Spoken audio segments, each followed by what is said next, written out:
रुक जा मुकेश। मुकेश दौड़ते दौड़ते अपने दोस्त किशोर के घर पहुंचा।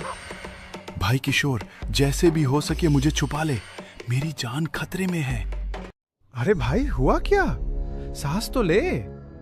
मेरे पीछे राजा के सिपाही पड़े हैं, पकड़कर महल ले जाना चाहते हैं। पर क्यों? तभी बाहर से आवाज आई। अरे सुनो, घर में कौन है? तुरंत बाहर आओ।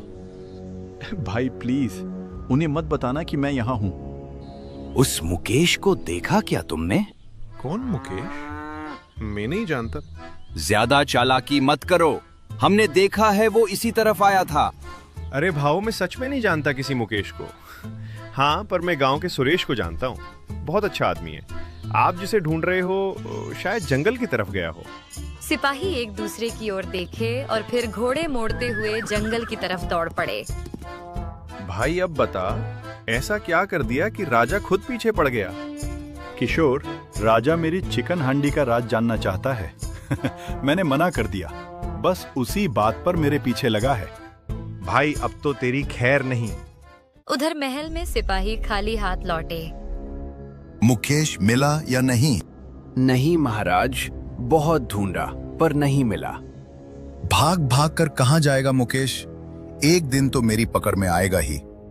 विशालगढ़ गांव वाकई बहुत शांत और सुंदर था। कच्ची गलियां, नीम के पेड़ और सुबह सुबह गूंजती गायों की घंटियां। इन्हीं के बीच रहता था मुकेश, एक गरीब लेकिन मेहनती आदमी। उसका गुजारा मटके बेचकर चलता था। गरीबी थी मगर उसके इरादे मजबूत थे। हर रोज की तरह उस दिन भी मुकेश सुबह जल्दी उठ गया। चल मेरी रानी, आज अच्छा दूध देना, तभी दिन बनेगा। दूध निकालकर उसने साइकिल उठाई और पास के गांव ढोलकपुर की ओर चल पड़ा।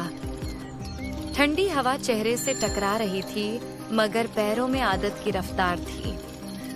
ढोलकपुर पहुंचकर वह सीधे मटके वाले के पास गया। अरे भाई, इस बार मटके जरा अच्छे से पकाना, कल तो हाथ लगाते ही एक मटका टूट गया। अरे मुकेश, मटका मिट्टी का होता है, लोहे का नहीं। जरा सा इधर उधर हुआ तो टूटेगा ही। मुकेश ने हल्की मुस्कान के साथ मटके लाद कर वह वापस विशालगढ़ आया और पूरे दिन गली गली घूमकर मटके बेचता रहा। शाम तक सारे मटके बिक चुके थे। आज तो कमाई ज्यादा हो गई। क्यों ना आज चिकन बना लूं? कई दिनों से मन कर रहा है। यह सोचकर वह सीधे सलीम की चिकन दुकान की ओर बढ़ा, मगर वहां पहुंचकर उसके कदम रुक गए। दुकान की जगह खाली पड़ी थी।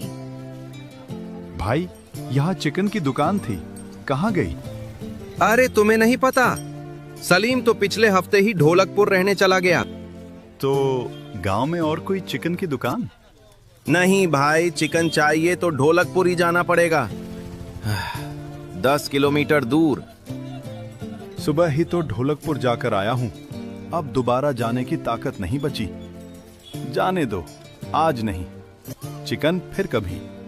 थके कदमों से वह घर की ओर चल पड़ा। विशालगढ़ में मुकेश का जुड़वां भाई सुरेश भी रहता था।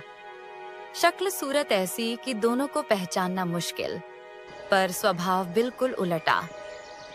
सुरेश को पता चला कि गांव में चिकन की कोई दुकान नहीं है और लोगों को 10 किलोमीटर दूर ढोलकपुर जाना पड़ता है। बस उसी पल उसके दिमाग में एक विचार चमका। क्यों ना गांव में मैं ही चिकन करी का ठेला लगा दूं? अगले ही दिन उसने गांव के चौराहे पर ठेला लगा दिया। सुबह होते होते खुशबू फैल गई और देखते ही देखते भीड़ उमड़ पड़ी।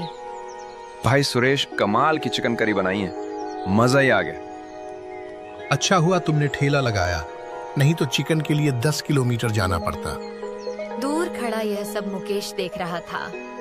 दोनों भाइयों में पहले से ही नहीं बनती थी। मुझे भी चिकन की बहुत तलब हो रही है, पर इसके ठेले पर नहीं जाऊंगा, ढोलकपुर जाकर ही खाऊंगा। यह सोचकर वह साइकिल उठाकर ढोलकपुर निकल पड़ा। रास्ते में एक चिकन का ठेला देखकर उसके मुंह में पानी आ गया। पहले मटके ले लेता हूँ, फिर लौटते समय चिकन खा लूंगा। मटके वाले के पास पहुंचकर बोला, भाई जरा जल्दी मटके दे देना, आज लौटते समय चिकन खाना है। मुकेश, तुम्हें एक बात बतानी है। जो भी है जल्दी बताओ, मैं बहुत जल्दी में हूँ। कल से मटके लेने मत आना, कोई दूसरा काम ढूंढ लो। मुकेश जैसे जमीन में गड़ गया। अरे क्या हो गया भाई, ऐसा क्यों बोल रहे हो? मेरा घर इसी से चलता है, मैं क्या करूंगा फिर? समझता हूँ, पर अब मेरी उम्र हो गई है, ये काम मुझसे नहीं होता। आज आखिरी मटके ले जाओ। भारी कदमों से मुकेश मटके लेकर बाहर आया। चिकन के ठेले के पास पहुंचा तो मन बोला, अब चिकन खाया तो जितने पैसे बचे हैं वो भी खत्म हो जाएंगे। वह बिना कुछ खाए वापस गांव की ओर चल पड़ा। रास्ते में उसका दोस्त किशोर मिल गया। अरे मुकेश, क्या हो गया? मुंह क्यों लटका है? मुकेश ने सारी बात बता दी। भाई, इतनी परेशानी की क्या बात है? चल मेरे साथ, कुछ न कुछ काम ढूंढ ही लेंगे। अगले दिन सुबह सुबह मुकेश सीधे किशोर के घर पहुंचा। आंखों में अजीब सा आत्मविश्वास था। भाई, मैंने सोच लिया है, आज से मैं चिकन हांडी का ठेला लगाने वाला हूँ। क्या? तू और चिकन? अरे भाई, तूने कभी ठीक से चावल भी पकाए हैं क्या? बड़े आए चिकन हांडी वाले। मजाक मत कर, सच में आज ही ठेला लगाऊंगा। अच्छा, तो बता, बनाएगा कैसे? वो नहीं बता सकता, वो एक राज है। कुछ भी बोलता है भाई। चलता हूँ भाई, ठेला घर के पास ही लगाया है, तुम भी आना। अरे, एक रात में ऐसा क्या सीख लिया इसने? उधर गांव के दूसरे छोर पर सुरेश का चिकन करी का ठेला हमेशा की तरह लगा हुआ था।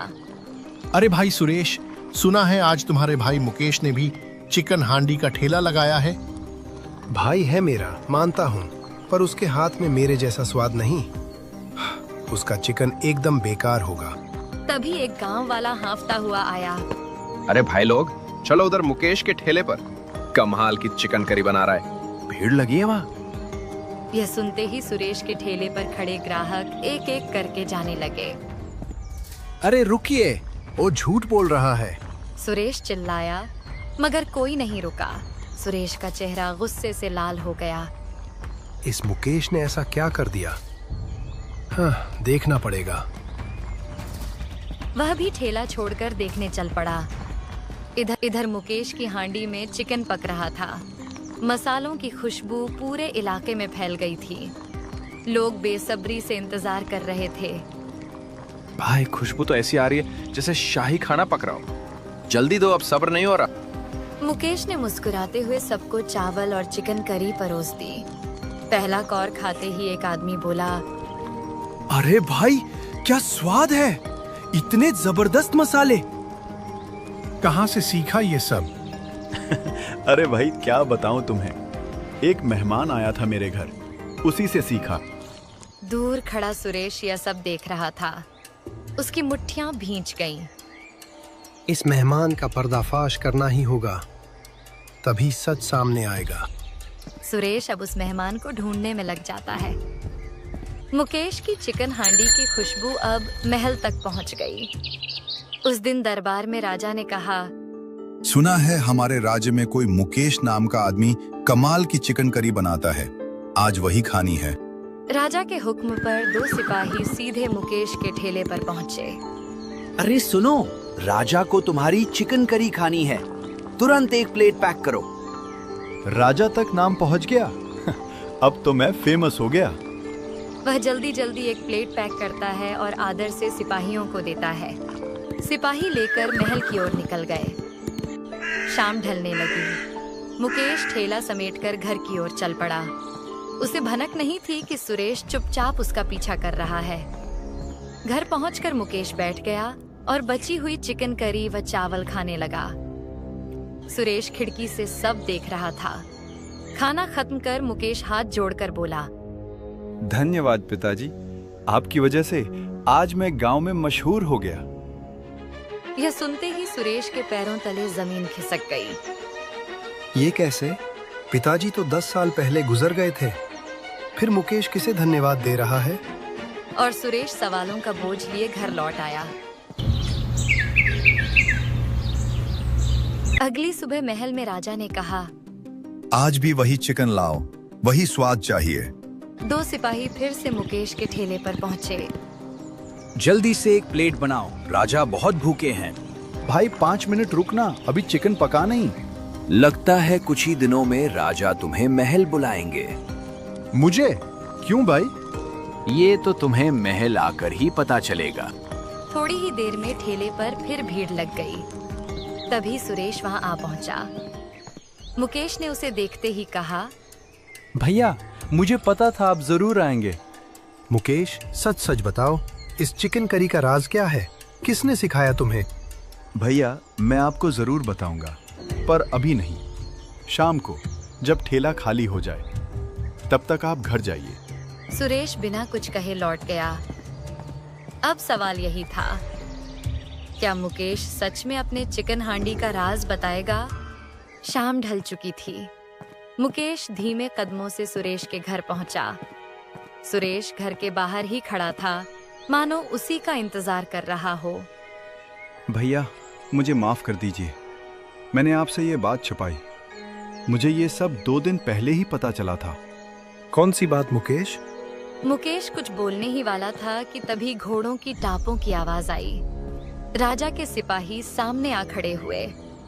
तुम दोनों में मुकेश कौन है? क्यों, क्या हुआ? राजा ने उसे महल में बुलाया है। किस काम से? हमें नहीं पता, चलो वरना राजा नाराज हो जाएंगे।